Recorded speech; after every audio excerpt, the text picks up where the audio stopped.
Today we're diving into a tough interview question. It's the kind that sounds simple but can really catch you off guard if you don't answer it right. It is a question designed to inspire growth even when a team is already functioning well. Here's the question.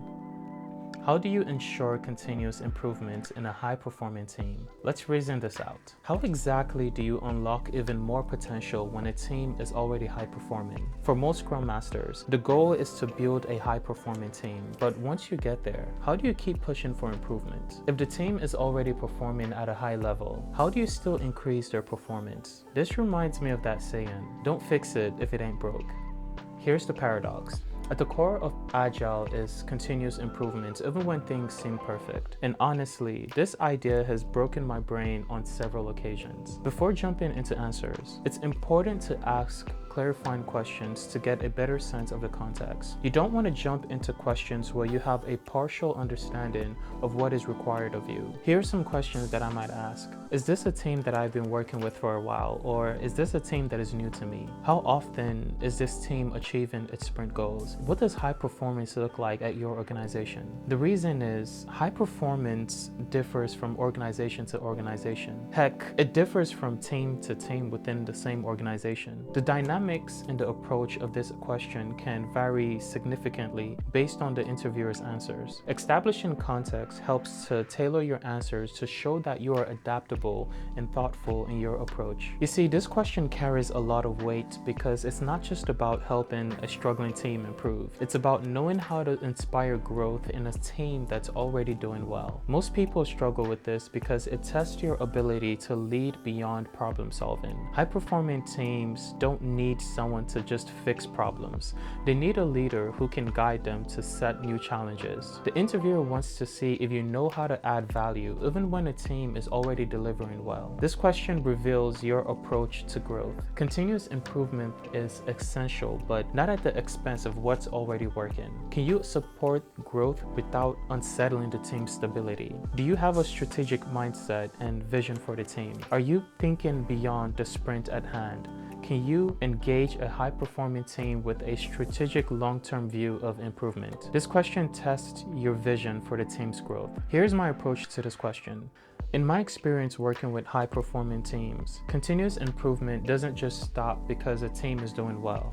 If anything, it becomes even more important to keep the team challenged and engaged. With a high-performing team, I often encourage us to set new challenging goals. This means increasing our commitments to push ourselves further. For example, if we're consistently hitting our sprint goals at a 90% completion rate, I'll ask the team if we're ready to stretch to a 95% completion rate. It's about getting the team to think what it will take for us to achieve a little bit more. If a team sets these higher standards, they take ownership of their own achievement and feel more motivated and fulfilled.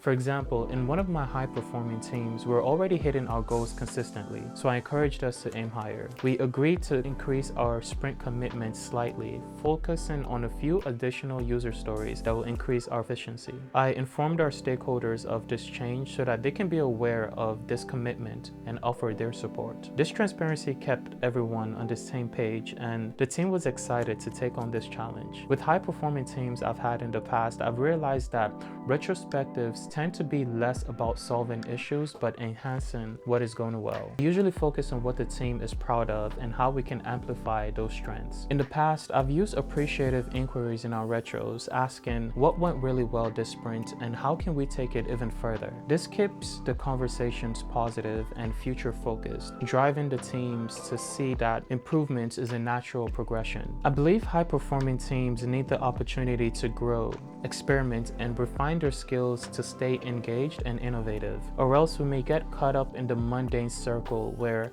every sprint is a mirror reflection of the previous sprint. For high-performing teams, I like to suggest small, low-impact experiments that could enhance workflow without impacting daily activities. During a recent retrospective, I introduced the idea of micro-improvement moments.